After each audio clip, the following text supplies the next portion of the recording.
Hi, this is Luis Souza from rawveganpower.com, and today we have a very special guest, Raw Chef Dan from rawchefdan.com. And here he is. Welcome, Dan. It's so nice to have you here. Yeah, it's good to be here. Thank you so much for coming and joining us here. And I was preparing to meet you today, and I was wondering, how did you get to be raw vegan? Because now we know you as a raw chef, very famous. People are looking for you and so on. But what was the beginning for you being a raw vegan? Um, it's kind of a long story, but the short version is that my partner at the time, I was living with a woman, and she had like I don't want to say like chronic illness, but she was never feeling good. And when she got a cold or flu, it would last, months and months, and just always like tired and sort of spaced out during the day and the afternoon. Like most people, after 3, 4 o'clock, they start like spacing out. You get that afternoon lull. And so a coworker said, why don't you try doing this like fast, like this cleansing thing? And it was a real simple thing where you just soak cabbage and then you drink the cabbage juice, and that's it for like 2 days. So she did it, and it wasn't a really big effect. And her friend said, well, you need to do something a little bit more drastic.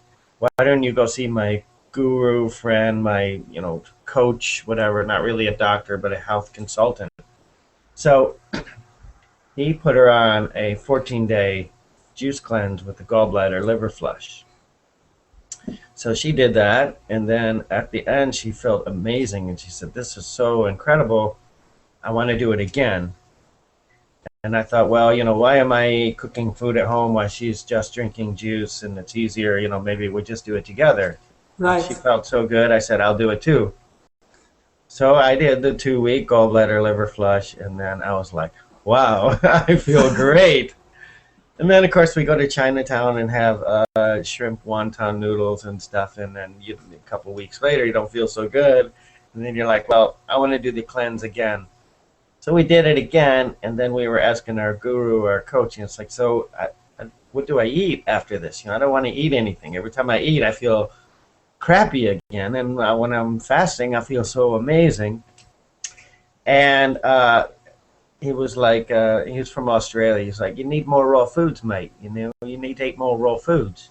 So didn't really know what that was, so we just kind of investigated. And at this time, this is 1997, so there wasn't really any raw food around. It was just, we had a couple of parties here once a month. They would do like a little meetup, party Right. potluck thing. And then we had a couple of the gurus, the local. There was 2 or 3 or 4 people who were sort of teaching and coaching. And so we kind of got involved with the community here, but we didn't really know of anybody or anything. There was no, David Wolf or, none of that yet. This was early on. But the thing is that after the gallbladder liver flush, when my health changed so dramatically, it was like sort of opening the window for the first time in your life and seeing the world outdoors and say, wow, this is possible?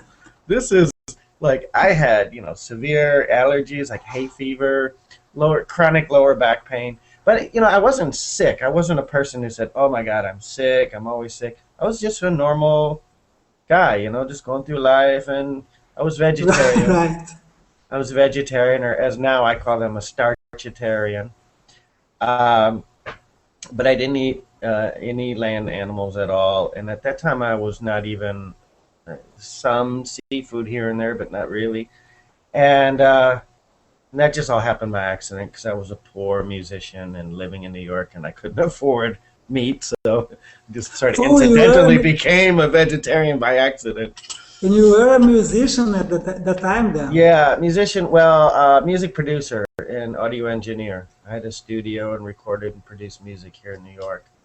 And so yeah, it was like just seeing like the potential what your body can do, and it was like you don't know you're sick until you're healthy, and that was like the window. It's like, oh my God, I just thought I was getting older, but no, your body's breaking down. Things, you get compromises in the chain, the dominoes start to fall, and you get one reaction after another. By the time you're 40 or 50, you look like you're on your way out.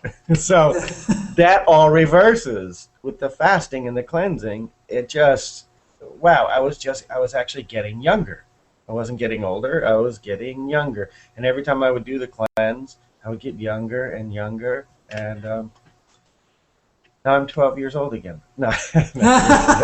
Fantastic. So I love to hear that's that. how we got into it. Me and my partner, we got into it.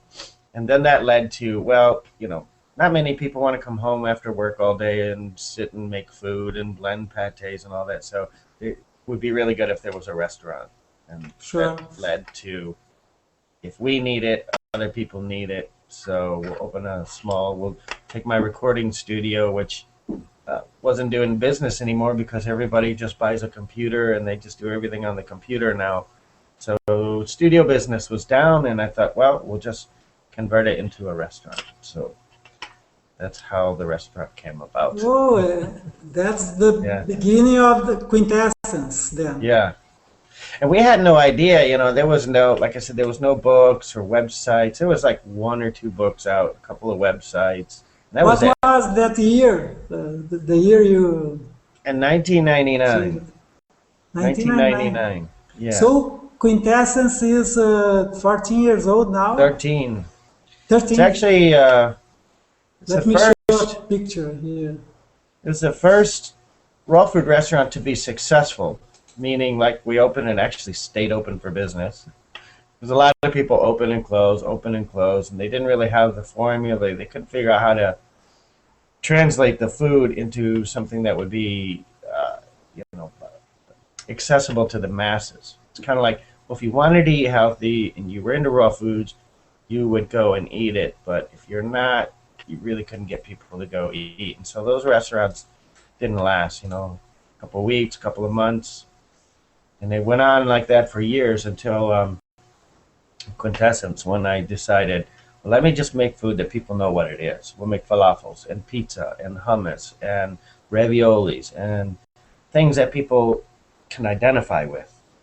Right. And make it taste in a way like pizza's not going to be exactly pizza, but you can satisfy the same cravings. You need that tomato sauce, you need the salt from the cheese, and you need like certain things. And once you put those elements in there, maybe it isn't exactly pizza, but when you eat it, you're satisfied. You're like, oh yeah, that was great, so kills that craving. So that was the formula. That's how we managed to open and not only stay in business, but create a following and a trend. And But we've been, you weren't a chef before, right? no, I mean, I've always been good with food.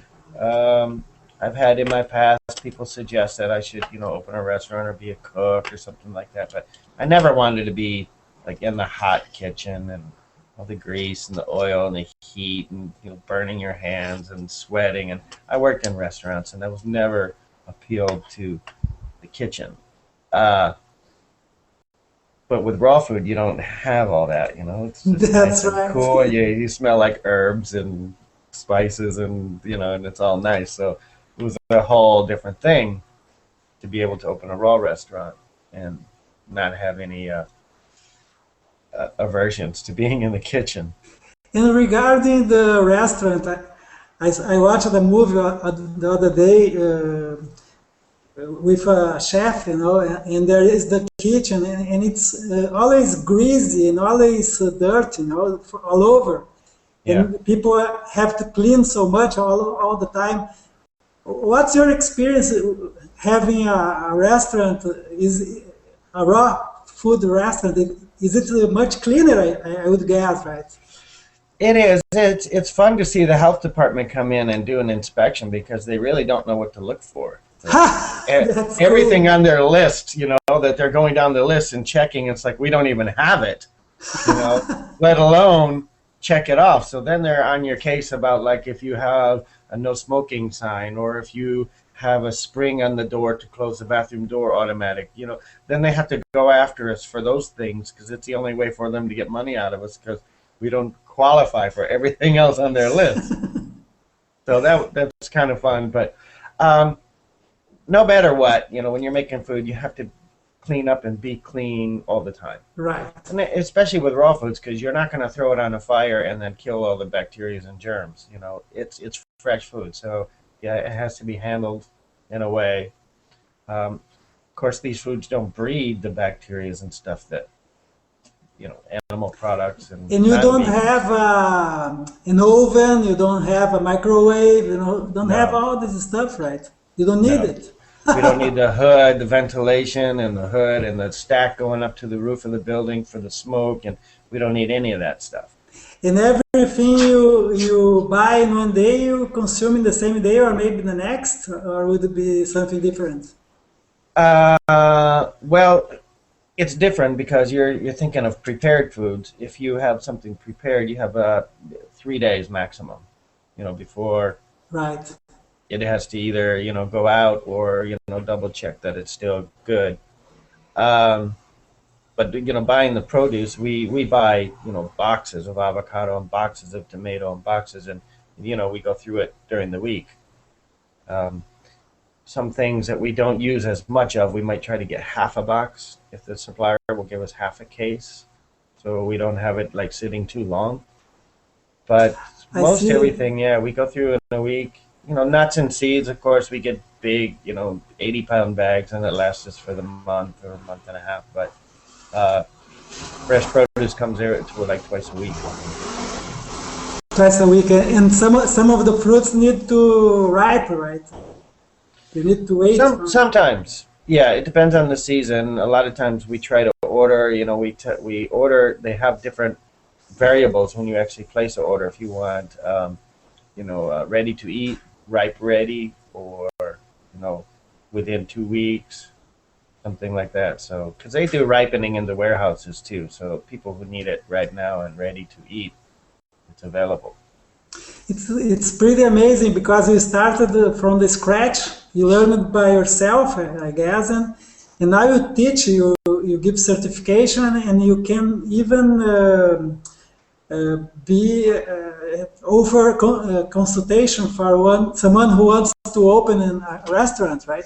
Yeah, well, that's the other thing is that before music, and actually during the music time in my life, I always have construction in my background. I did construction. I moved to New York to do construction and was a contractor and did all kind of renovations and building from restaurants to nightclubs to churches to apartments, everything. So I know all the plumbing, electrical, what's required in a restaurant, what you need for a raw food restaurant, and the best place to Oh, put things, how much electricity you're going to need and where. Um, so the whole like design and layout. I did a restaurant in Madrid for this couple, and I ended up doing literally like 20 or 30% of the construction myself, and then running the construction crew that was there, and then design the menu, train the staff, train the owners, set up the whole operations, everything basically from A to Z. and is it easier? It's simpler, I would guess. Well, you don't have to deal with certain things, like I said, like ventilation and Right. smoke and grease. You need grease traps. If you're frying, you know, uh, frying foods and you get all the grease runoff, it can clog the drain for the whole building. So they have to have a grease trap. So, we're not really required to deal with these kind of things. Basically, I tell them it's like a glorified salad bar.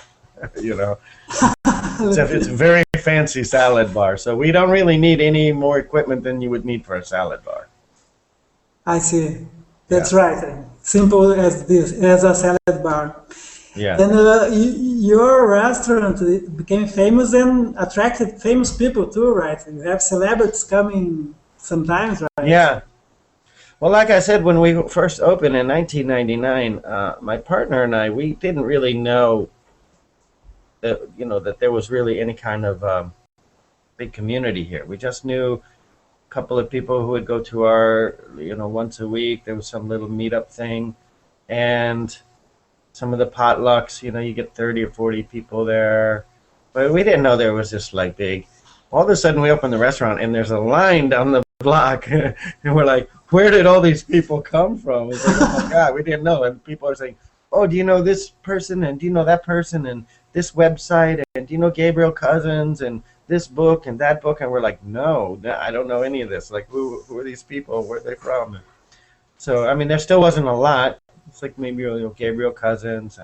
David Wolf was just starting out then, and we'd have him lecture and do speaks in our restaurant. And a local guy here, Matthew Grace, who wrote a couple of books. And so we knew a couple of people, but we didn't know there was this sort of nationwide like movement, and that's what happened. So, and then people started coming to our restaurant to see what we were doing and how we were doing it, and then they'd go open their own restaurant. So, Ecopolitan in Minnesota opened, and a couple of years after that, Pure Food and Wine opened, and a couple of years after that, Bonobos opened, and it just sort of started unfolding after that. But everybody was coming from California and from the Midwest to see what we were doing and how we were doing it and why our restaurant was successful.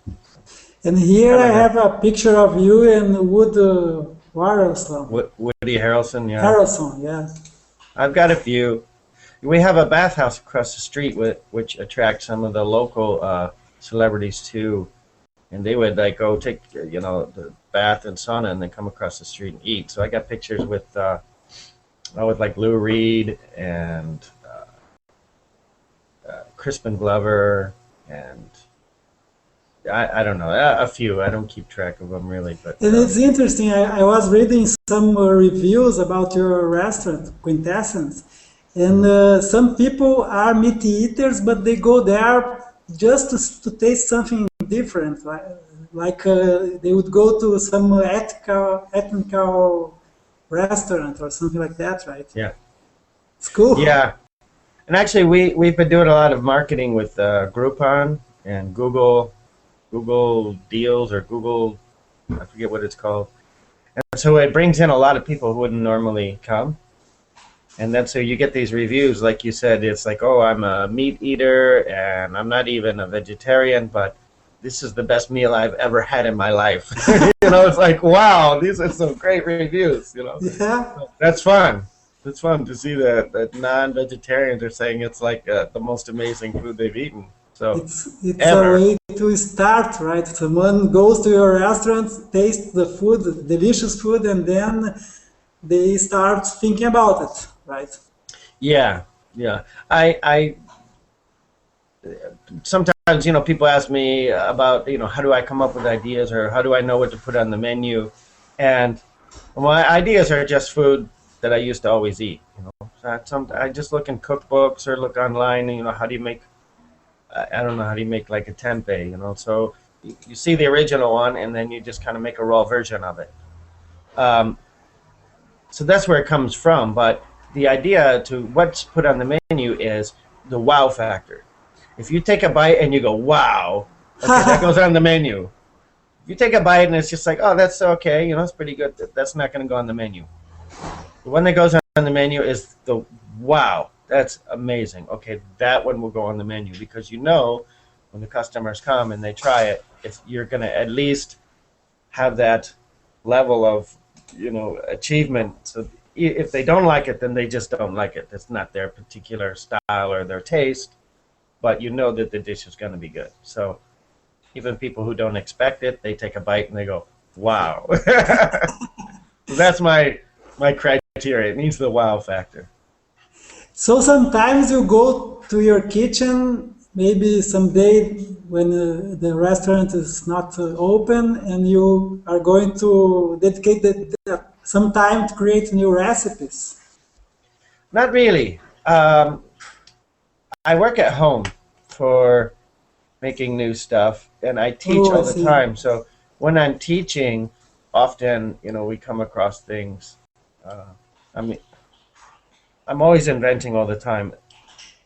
I post pictures on my Facebook a lot, and people say, what's the recipe? What's the recipe? And I say, there isn't any recipe. I just opened my refrigerator, and that's what I had, and then I made it, and I took a picture. So there's no, if I make something 10 times, it's not going to be the same all 10 times. It'll be 10 different ones. So if I make a burrito 10 times, it's going to be 10 different burritos. That's cool. Just because you ate the one that I made that day doesn't mean that that's the recipe that you want. It just, tomorrow I will make it again and it'll be different. And if you had that one, then that's the one you would say, I want the recipe for that one. So it doesn't really matter.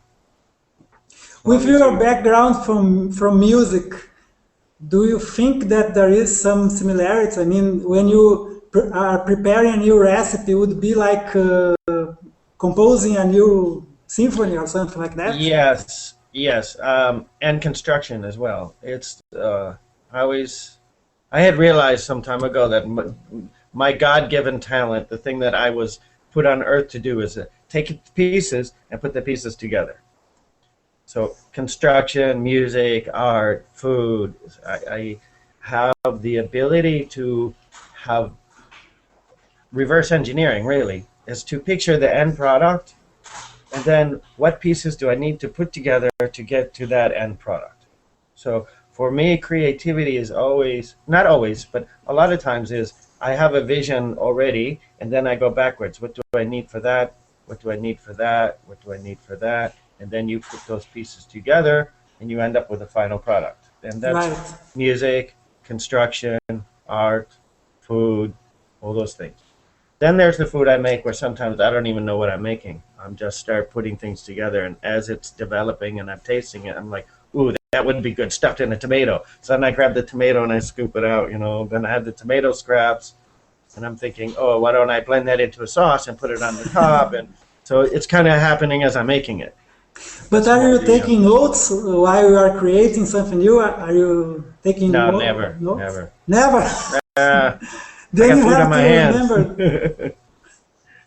And it's really hard because you put a little salt in and then you blend it and you taste it and then you do something else and you come back and say, oh, it needs a little more salt. So you never really know exactly so how much salt went in the recipe. It's like, I don't know. Some. That's Some. cool. I put some salt, I put some oregano, I put some, of basil, and it's my favorite measurement is some. And what would be the most wanted dishes in your restaurant? I was wondering because I looked at the menu. It's so cool. Seems delicious, but I don't know what is the most wanted then. That's hard to say because it's the same question when people say, what should I order? And I was like, well, if you don't like Mexican food, don't order the Mexican platter. It's kind of like, I don't know what you like. Whatever you like, you're going to have to order what you like because I can't tell you what you like. But so what's most popular is also it's kind of the same thing. It's like different people like different things, so it's hard to say. We do have a few things like the Buddha bowl, which is like a great big bowl of salad, and then there's a la carte options to add to it. But it's really a salad as a meal. And that has been a big seller since the day we opened.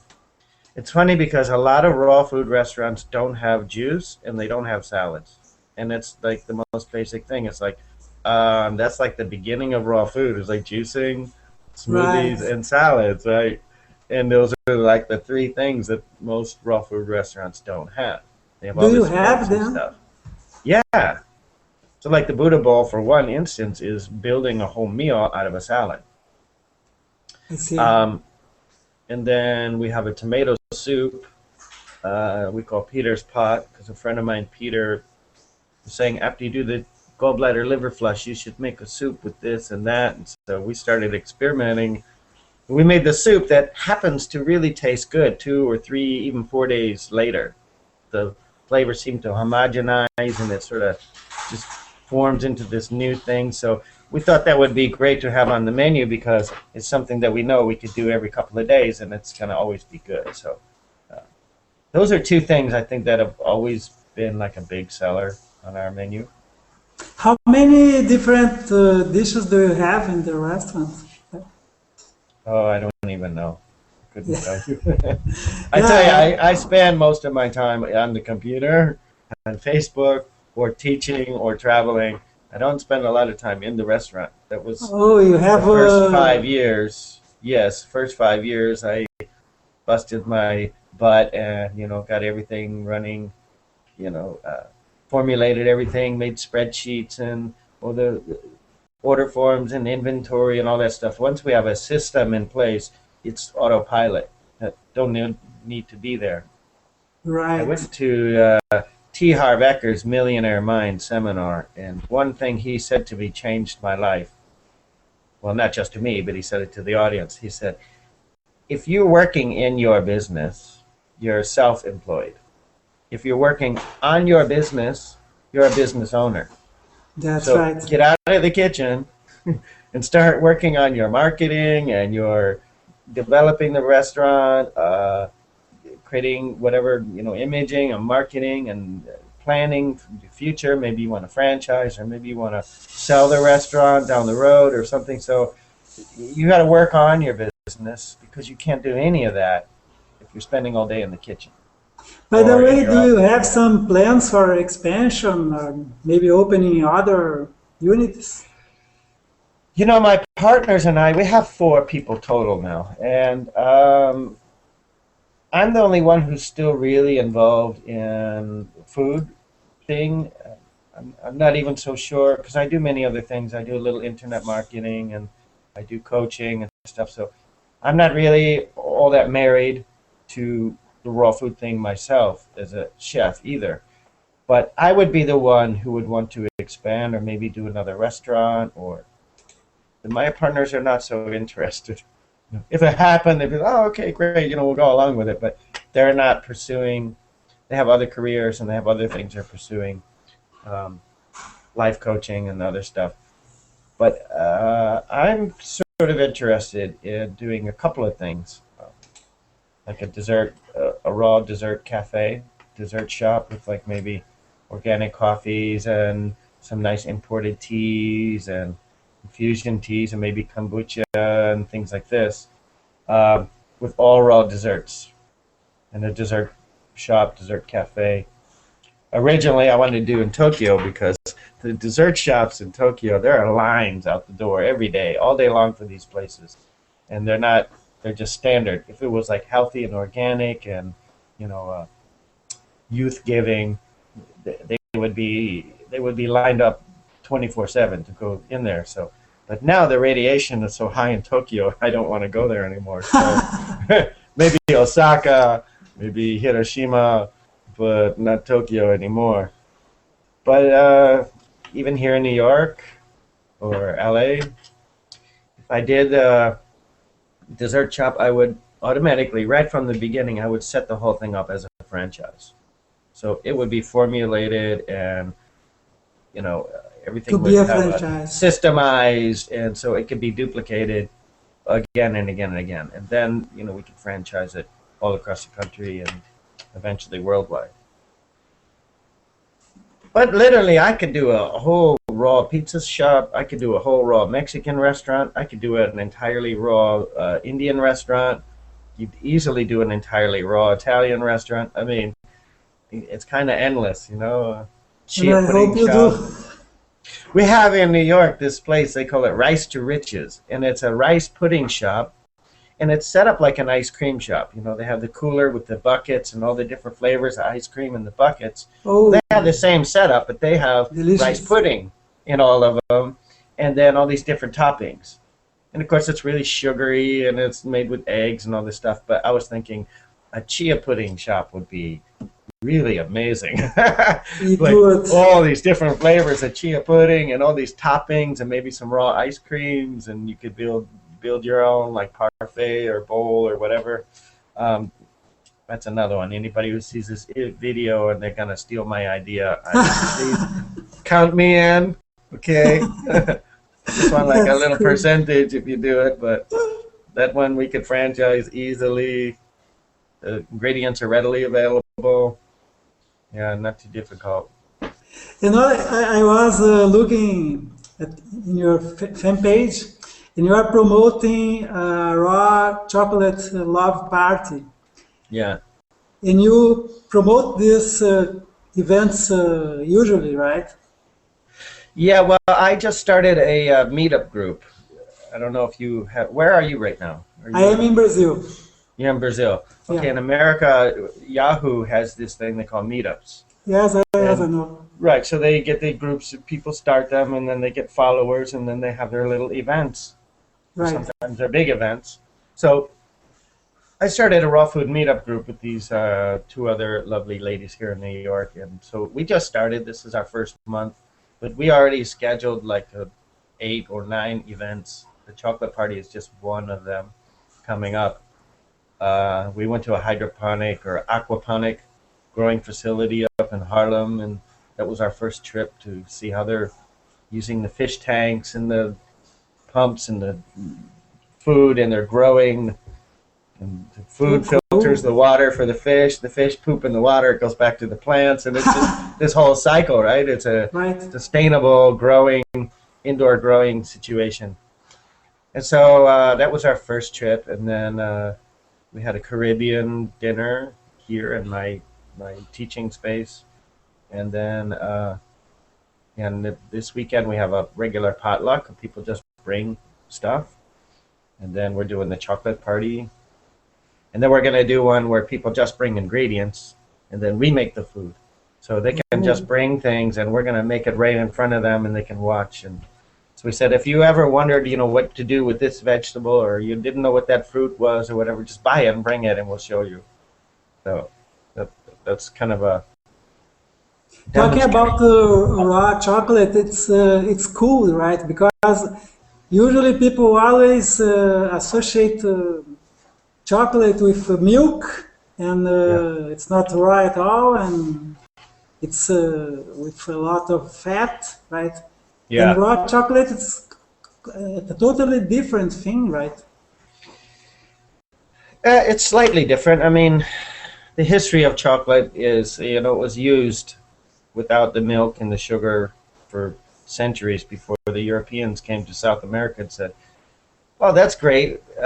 There was one drink in Mexico, kind of like a hot chocolate that was sweet, and that's the ones the Europeans thought, "Wow, that's really good. Let's do more stuff with the sugar and the milk," and so they developed more of the sweets chocolates. But traditionally, it was like mole sauce, chocolate chili, chocolate salt. Cacao was always used more in a savory. But even the sweet chocolates, they had made them where they just basically just grind the cacao beans down with all the fat and everything in it to a paste and sweeten it, and that would be a chocolate. And then milk chocolate, was adding more things, and then of course Hershey's comes along and put wax and paraffin and artificial flavorings and dyes and colorings and all this stuff. So kind of just ruined chocolate altogether. But yeah, we're using basically just the cacao butter and the cacao powder, and or if you want to use fresh beans and mill it down yourself, and making the chocolate from that. So the raw chocolate would be much more similar to the one was made by the in South America by the Yeah, by Indians, the right? Incas and the Mayans and Peruvians. Yeah, Because well, they did raw chocolate in those times and all over, right? I yeah, mean, yeah. And the mortar and pestle or a stone mill, where you just turn it around and around. You drop the beans in the middle, and it would just yeah. grind it to a paste. And then they form it and make little chocolate balls or whatever they did. I'm not sure, and that would be their chocolate. So we're kind of going back to that. If you want a milk chocolate, you can add a little almond milk or some cashew milk or uh, whatever Brazil nut milk, and to make a milk chocolate. But, Right. yeah. Well, then, last question.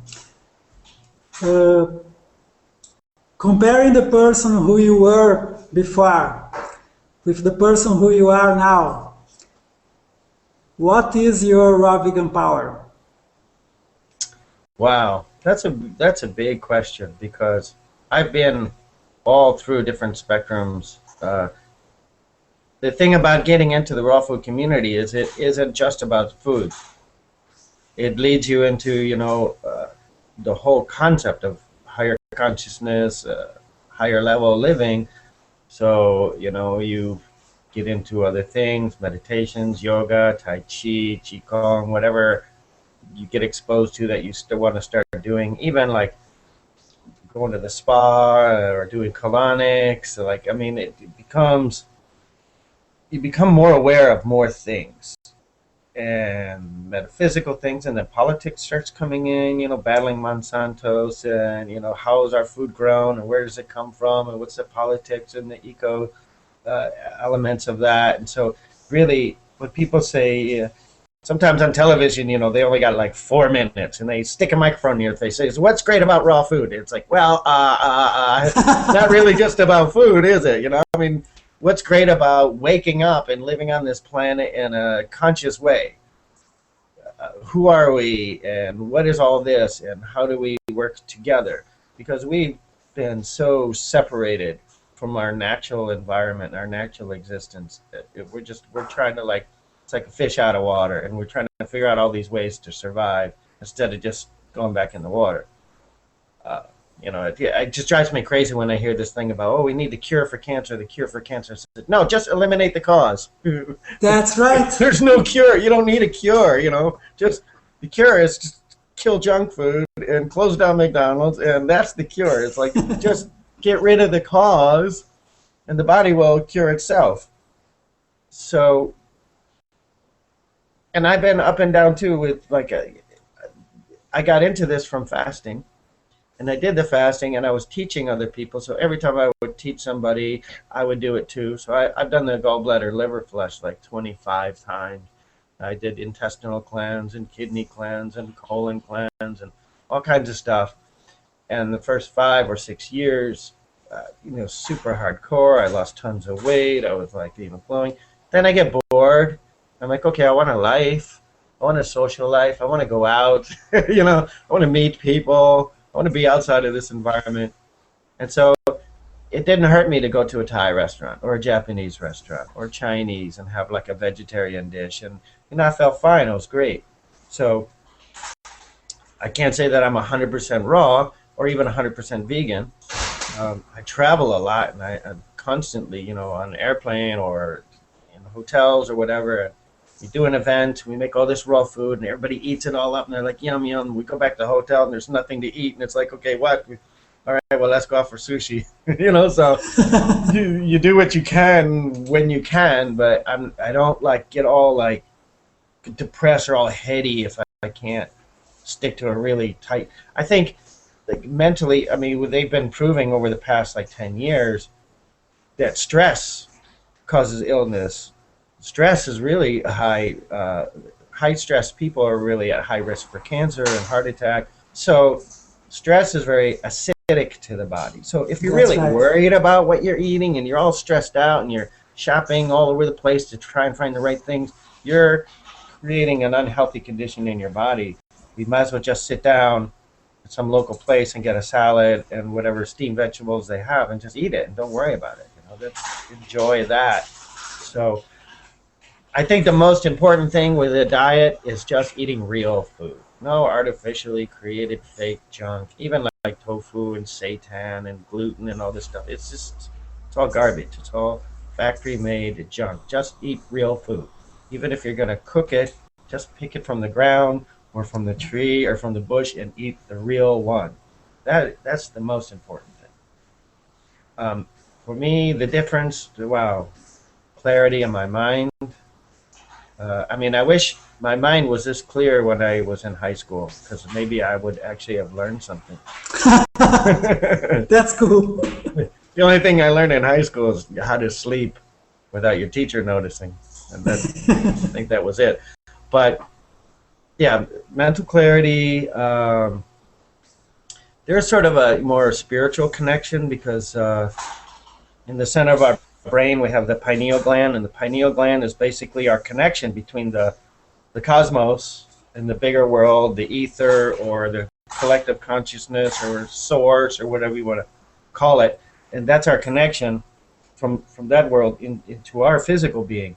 And the pineal gland can be shut down under some, things like caffeine and stuff and junk foods and the chemicals in the junk foods, where other foods will stimulate your pineal gland.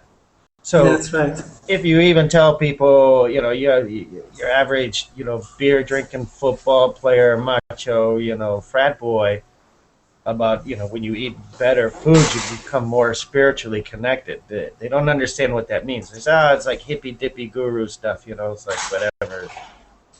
But no, it's a true fact. You have a pineal gland, and that's our connection. And if you can eat foods that stimulate that, or do even certain protocols and meditations and stuff like that, then you do become more connected with sort of the higher conscious, the Right. source, as you might want to call it. So it's a real awakening. You can't just say, I lost some weight. I feel I have more energy. Okay. But if you lose weight and you have more energy, then your body's functioning differently. Then what happens? Then what's the next level and the next level? So how high do you want to go? By the way, what is your usual diet? I mean, do you eat more fruits, more superfoods, or what do you do? I'm all over the board. I don't really plan. I don't do a lot of supplements either. Sometimes I do. If I do supplements or superfoods, I make an ice cream. I just put everything in the blender with the ice and make like a chocolate coffee superfood with like ashwagandha and shilajit and gotu kola and moringa powder, and I just throw it all in at once. Party arco, everything, a couple B12 capsules, maybe some NAC, and make a nice thick, creamy, sweet chocolate, and put spirulina crystals and coconut nectar on the top and decorate it with some bee pollen, and just eat it all one in one. And then 2 days later, I go to a Japanese restaurant and have a piece of tuna and a salad and miso soup, maybe seaweed salad. So I don't know. I mix it up. I'm I all. And see. if I'm teaching, I teach a 5-day chef training course, which you might want to mention here because this is an amazing Sure. class. It's 5 days. Actually, And it starts right from the lecture and the first day, all about digestive system and how we assimilate food and how we eliminate waste, all the way to 5 days of making hands-on, making everything, soups, salads, pates, burgers, sauces, creams, cake, everything.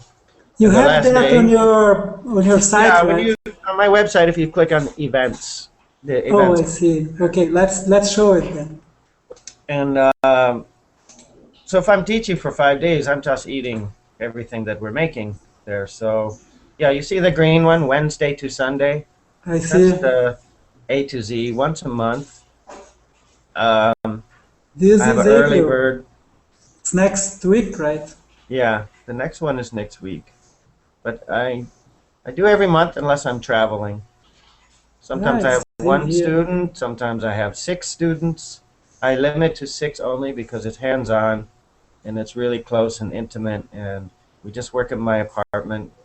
So it's very, you're working with me. I know there's a lot of big schools in the Matthew Kenny Institute and Living Like Culinary Institute, and you're in a room with like 20, 30 other people. So this is very close and intimate and hands-on, and you're working with me. And I don't teach recipes as much as I teach how to. Of course, we use recipes as a demonstration, but that's just a small sample. When we're making that, I talk about all the variations, how this can be used in another place, or how the technique can be used. Just change the spices and you have a different thing. Today we're making Mexican, but if you change the spices, it would be Thai food. If you change the spice again, it would be Italian food. So it's all about technique and sort of breaking down that wall of like, what do I make? What do I make? I don't know what to make. So this is like A to Z, everything from the very beginning to the end. And the last day, even the students have to create a whole dinner and serve people that come to eat, their friends Oh, or my cool. friends. And So that's how long does it last each day? 11 in the morning until, well, I say until 5, but usually people are here until 6 or something, depending on how fast we work. And how much they're talking. People like to talk, and I'm like, look, you're paying for this class. You could talk all day, but we got a lot of stuff to do here, you know. That's cool.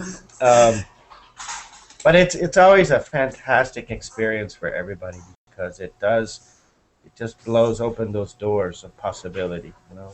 Some people get into it and they say, yeah, I make the same thing every day. I don't know what else to make. And I'm like, it's an endless world of creativity. You just need to learn some basic things.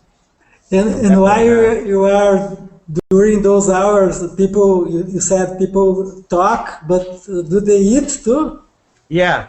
It's kind of like we prepare all day, and then at the end of the day, there's this big like buffet.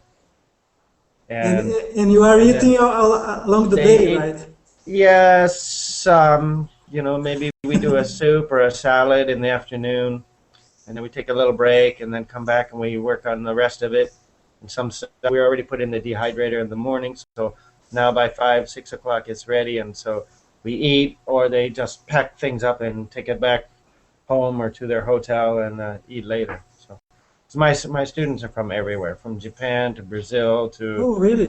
yeah, Spain, Ecuador, California, like everywhere. My students are from all over the world, so you don't know if they're gonna be going back to the hotel or going back home. Oh, yeah, because some of them live in New York, right? Yeah, yeah, Cool. And what about Japan? You mentioned more than one time today. People are eating raw food there too. yeah, yeah. I've been teaching there for the last 5 or 6 years. I go every year for a month and tour all around Japan. I've been in more places in Japan than people who live in Japan. Really? Yeah, I've been. I tell Japanese people, "Oh yeah, I've been here and there," and they say, "Wow, I've never even been there." You know, I've been all over the place. So And so, I love it there. and so the raw food movement is growing there too. Yes, yes, quite That's big. fantastic. Actually, a friend of mine started this called like the Raw Food Association. So they actually have sort of like this, let's say, sort of like a real justified sort of like raw food statement, I guess. And a couple people have opened sort of like schools there. Um, and there's a lot of more people teaching and doing events, or they have a space where once a week they do their little raw food cafe. They have businesses there that are more like spaces for rent, so it's easier for people to just do like a week, 1 day a week, or once a month thing instead of committing to like a full restaurant. But there are a few restaurants, just a couple. They've come and gone over the years, but there's always one or two somewhere open and doing their thing. They're always small, kind of more juice salad places, but they're getting there. They're definitely getting there. Yeah, because Japan being a so traditional culture, it could be more difficult to spread there, right? But Yeah, but they're also very interested in health and beauty, appearance. right, yes. So looking young is very big for them. So, but I do have to say that I've been a little bit disappointed in the whole thing for the past few years because they're not really adopting the whole raw food concept about health and nutrition. It's more of a trendy thing. It's like I see what you mean. you know, their way of socializing is to sort of get together a group of people and do something. They'll take a class or a course, or they'll take a little, trip to a spa or something like that. They don't really like just go to a bar or a club and meet people. They don't exist there. Once in a great while, you'll find a bar, and it's just so unusual because it's not in their culture to socialize that way. So if there's like a raw food class or a dessert class or something, they get together with their friends and it's something to do. I know They're what you not mean. really into the whole concept and the theories of what raw foods are about. So it's kind of disappointing. There's a lot of ego and a lot of competition between people and the different groups that isolate from each other. And or every year I lecture them. I said, look, you guys don't need to fight against each other. You need to be working together, because the Right. fight is out there, out the door. All those other, McDonald's and Burger King and pizza and stuff, that's the fight. Sure. You need to be fighting them, not each other. So there are some people, obviously, that would be really into it. I have some friends in Kochi, Japan, that are teaching all the detox and cleansing and health, rejuvenation, and anti-aging. And so they're really into the true meaning of it and what it's all about. And a couple friends in Osaka also teaching and doing really well. They really understand what the whole thing is about. But the majority of them, it's just sort of a trendy thing.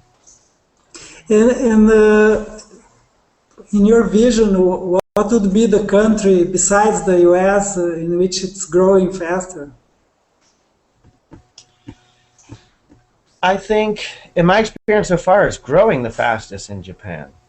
Really? Um, Oh, yeah, there are some places that England is doing okay, but still, after all these years, I think they only have one actual like restaurant. When I opened the one in Madrid, it was funny because I opened the first one in America to ever, or first one in the world actually, to ever just be open and stay open and be what I would call a successful business or successful business model. And then when I went to Madrid 2 years ago to open this restaurant, it's the first one in Europe, in all of Europe, to actually be 100% raw. Like the whole restaurant is dedicated as a raw restaurant with a full menu and waiters and waitresses and the whole deal. It's like a real full on raw food, full service restaurant. And there hasn't been one in Europe until then. And I don't know if there is now, even. Um, and then, because I always go on Facebook and Twitter and everything, I said, does anybody know any raw food restaurants in Europe? It's like, no, zero. I get nothing back. Nobody knows anything. England has one that just opened this year, or at the end of last year. It's a raw food cafe, so I don't know if it's a full-on restaurant. I don't know okay. who's doing it. I just heard about it. So England is doing okay. They've had a few spots open and close, but it's not really coming full on. I mean, here we have stores you walk in and there's counters of raw chocolates and snacks and kale chips and all, granolas and just so many like packaged things. And I have friends in England that say that we don't have any of that. There's one company doing some pre-packaged things, and that's it. Wow, we have whole stores full of it here, Yeah. and it's just there's more and more every day. Every time I walk into my friend's store, there's another new product on the shelf, and I'm like, wow, who's? And I'm putting out my own this year, actually, raw Oh, chef. really? Oh, that's Yeah, cool. I'm doing some like with my restaurant. I'm doing some really common sort of staple things like ketchup, mustard, and mayonnaise. Uh, Oh, yeah, nice. that's 'cause I've got those down. I've Well, got those down really well. usually in the US, everything starts, right? In California, especially, in the New York and so on. How, and it's natural that it's growing faster there. So, how do you see the future of the raw food movement? I mean, will it I think spread? this. I think it is the future. I think the whole, this battle with Monsanto's and with what every country is doing as far as what they would be considered organic or not, and organic standards. People are really fighting for no. We don't. I think the world, most of the people in the world are waking up to. We're tired of being lied to, and the That's right. bullshit. And just tell me, if I want to eat GMO, I'll eat GMO. But tell me if it's got GMOs in it. If it's not organic, okay, I want the freedom to choose. But if it's not organic, tell me it's not. Don't put an organic sticker on it and charge me $1 more. I think people want the real thing now, and so this is naturally going to be the future. I watch videos on YouTube all day long about growing your own foods, hydroponics, aquaponics, indoor farming, sustainable, 100-story buildings that just grow food. when you're buying avocados from another country, you have to pay for all that shipping and all the fuel and all the gasoline used and every the whole thing is like it's not a sustainable or conscious way when we could be growing avocados on a rooftop in New York City. Like, why are we not doing that? We have thousands and Very thousands good of question. acres of land right on the rooftops of all these buildings, which could be have greenhouse and growing locally that we don't need to pay for shipping to come from Mexico. That's right.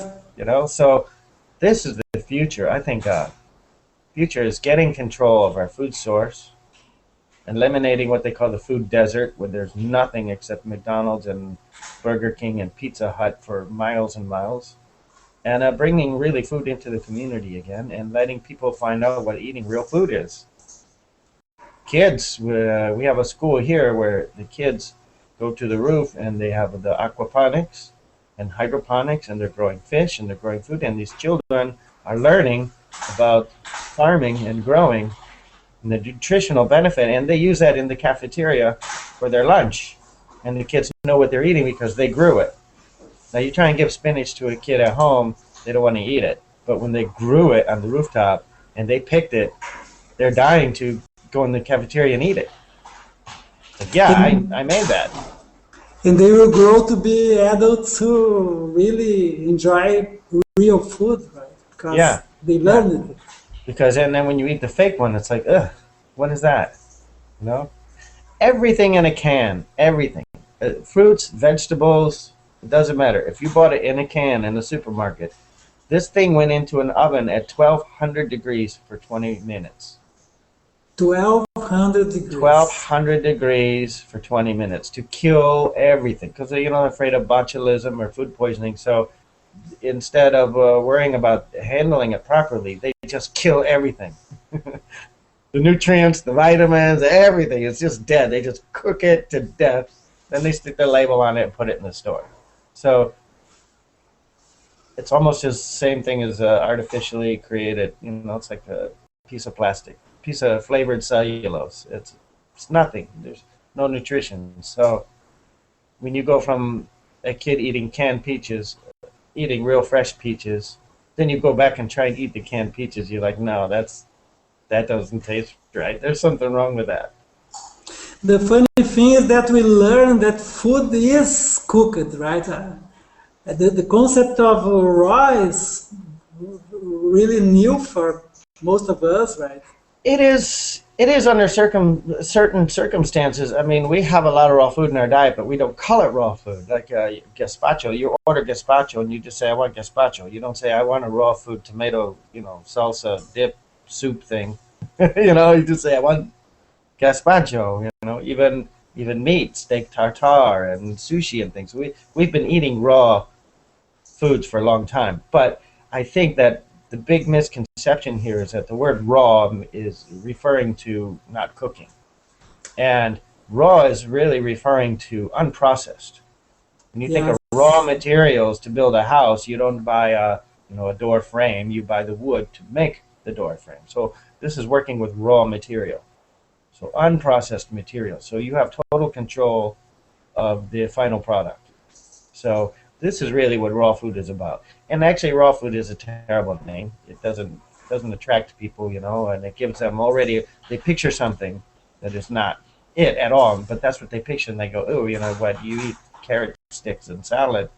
It's like, no, not really. In fact, we don't even really eat carrots because there's too much sugar and starch in them. So we prefer apples or pears.